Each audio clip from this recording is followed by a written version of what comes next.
ओं शुभंकर्ये नमः।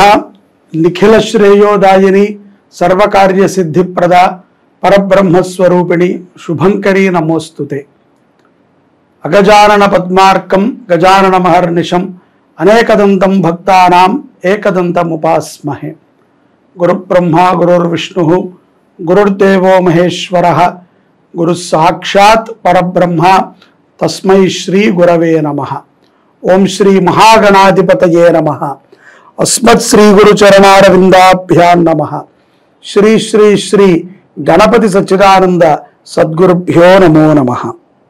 పౌర్ణమి తర్వాత ఈ యొక్క సెప్టెంబర్ మాసములో పౌర్ణమి తర్వాత మహాలయ పక్షములు వస్తాయి।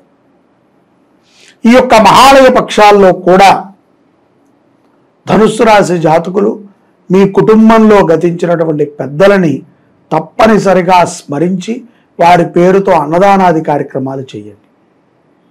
బ్రాహ్మడికి స్వయం పాకం దానం ఇవ్వండి। అది మీ మినిమం బాధ్యత। తప్పనిసరిగా వారు పోయినటువంటి పాడ్యమి నుంచి అమావాస్య తిథుల లోపల ఆ తిథి ఏమిటో కనుక్కుని పాడ్యమ విధియాన తదియాన చవిత పంచమ షష్ఠ సప్తమ అష్టమ నవమ దశమ ఏకాదశ ద్వాదశ త్రయోదశ లేకపోతే చతుర్దశి అమావాస్య లేదు పౌర్ణమి రోజు పోయారండి మా వాళ్ళు ఉంటే వాళ్ళకి అమావాస్య రోజున మనము స్వయం పాకం దానం చేసుకోవచ్చు। మాకు తెలియదండి ఏ రోజు వారు పోయారో మాకు ఆ తిథులు గుర్తులేవు అంటే అటువంటి వారు అమావాస్య రోజు చేయొచ్చు। అమావాస్య రోజున ఈ యొక్క పౌర్ణమి దాటిన తర్వాత భాద్రపద మాసంలో పితృపక్షాలలో తప్పనిసరిగా ఈ యొక్క ధనుసు రాశి జాతకులు పెద్దలని స్మరించుకోవాల్సిందే। వారి అనుగ్రహం మీకు ఉండాలి। మీకు అంటే మీ కుటుంబానికి, మీకు మీ భార్యకి, మీ నుంచి బయటకు వచ్చినటువంటి ఆ పిల్లలకి। ఇదే ఇందాక మీకు చెప్పింది, మీ సంస్కారాలు ఏముంటాయో అవి పిల్లలకి బాగా చూపించండి। రుద్దద్దు, వాళ్ళతో ప్రేమగా చేయించండి। మా పిల్లలు చేయరండి, మా పిల్లలు వినరండి అంటే మనం అలా పెంచాము అని అనుకోవాలి। చేసే విధముగా పెంచండి, అది మినిమం మన బాధ్యత। ఇవాళ మనం పిల్లల్ని సరిగ్గా పెంచకపోతే రేపు పొద్దున జరిగే ప్రతి సంఘటనకి మన పిల్లలు బలవుతారు, మనము బాధ్యతని। పౌర్ణమి తర్వాత ఈ యొక్క సెప్టెంబర్ మాసములో పౌర్ణమి తర్వాత మహాలయ పక్షములు వస్తాయి। ఈ యొక్క మహాలయ పక్షాల్లో కూడా ధనుస్సు రాశి జాతకులు మీ కుటుంబంలో గతించినటువంటి పెద్దలని తప్పనిసరిగా స్మరించి వారి పేరుతో అన్నదానాది కార్యక్రమాలు చేయండి। బ్రాహ్మడికి స్వయం పాకం దానం ఇవ్వండి। అది మీ మినిమం బాధ్యత।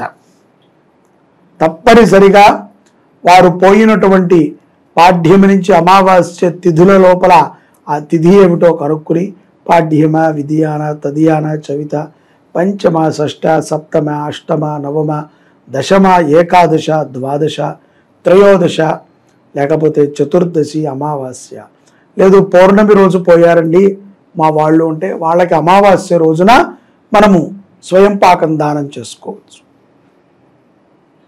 మాకు తెలియదండి ఏ రోజు వారు పోయారో మాకు ఆ తిథులు గుర్తులేవు అంటే అటువంటి వారు అమావాస్య రోజు చేయొచ్చు। అమావాస్య రోజున ఈ యొక్క పౌర్ణమి దాటిన తర్వాత భాద్రపద మాసంలో పితృపక్షాలలో తప్పనిసరిగా ఈ యొక్క ధనుసు రాశి జాతకులు పెద్దలని స్మరించుకోవాల్సిందే। వారి అనుగ్రహం మీకు ఉండాలి। మీకు అంటే మీ కుటుంబానికి, మీకు మీ భార్యకి, మీ నుంచి బయటకు వచ్చినటువంటి ఆ పిల్లలకి। ఇదే ఇందాక మీకు చెప్పింది, మీ సంస్కారాలు ఏముంటాయో అవి పిల్లలకి బాగా చూపించండి। రుద్దద్దు, వాళ్ళతో ప్రేమగా చేయించండి।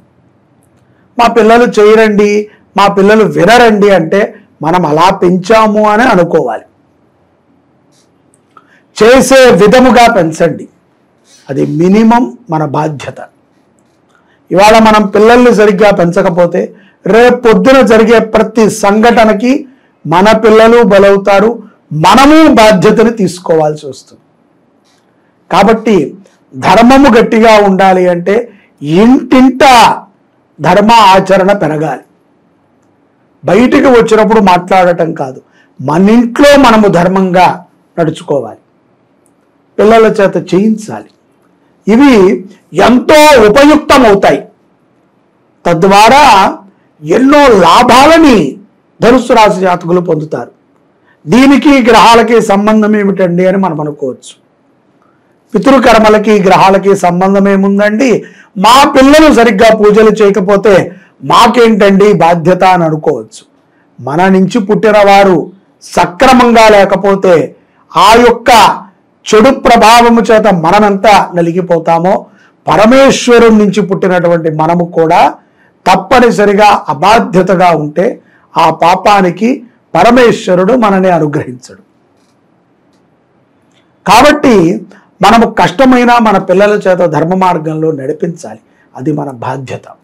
తద్వారా గ్రహముల యొక్క అనుగ్రహాన్ని మనం సులభంగా పొందవచ్చు. సంపాదన, అభివృద్ధి, కీర్తి ప్రతిష్టలు ఇవన్నీ కూడా మన కుటుంబం కోసం, మన కోసం. సంపాదించేది పిల్లల కోసమే కదా, ఆ పిల్లలే సక్రమంగా ఉండాలి. కీర్తి ప్రతిష్టలు ఎవరండి? ఎవరి కోసం? మన కోసం, మన ఇంటి పేరు కోసం. మనం ఆ కీర్తి ప్రతిష్టల ద్వారా ఎన్నో మంచి పనులు చేయటానికి. కాబట్టి ధనుస్సు రాశి జాతకులు పిల్లలను తీర్చిదిద్దటం పైన ఎక్కువగా శ్రద్ధ పెట్టడం అనేటువంటిది అవశ్యం, తప్పదు. అలా చేయటం వలన ఎన్నో సమస్యలకి మనం దూరం అవుతాం. ఎప్పుడు అనుకోవాలి, మనలోనే తప్పు ఉంది కాబట్టి మనం ఆ తప్పుని సరిదిద్దుకుంటానికి మన మీద మనం ఎక్కువ శ్రద్ధ పెడితే మన బుద్ధి ఇతరుల మీద ప్రభావం చూపదు, తద్వారా పాపము చేయాల్సిన అవసరం రాదు. అప్పుడు మనము చక్కగా విజయాన్ని పొందుతాం. ఇలాంటి ఒక మంచి లక్షణాలని ధనుస్సు రాశి జాతకులు సెప్టెంబర్ మాసంలో పొందుతారు. పౌర్ణమి తర్వాత చాలా విశేషముగా వారన్నిటికీ కూడా అనుగ్రహించే విధంగా ఉంటుంది. ఇలాంటి స్థితిగతులన్నీ కూడా గ్రహముల ద్వారా మనకి పొందటానికి, గ్రహముల యొక్క అనుగ్రహాన్ని మనం పొందుతూ చైతన్యముగా ఉండుటకై తప్పనిసరిగా ధనుస్సు రాశి జాతకులు ఈ మాసంలో అన్నదానము చేయాలి, గోసేవ చేయాలి, గోవుకు గ్రాసం తినిపించాలి, పశు పక్షాదుల యందు ప్రేమ ఆప్యాయతతో ఉండాలి. ఇలా ఉన్నట్లయితే విజయము తథ్యము. సర్వే జనాః సుఖినో భవంతు. శ్రీ శుభంకర్యై నమః.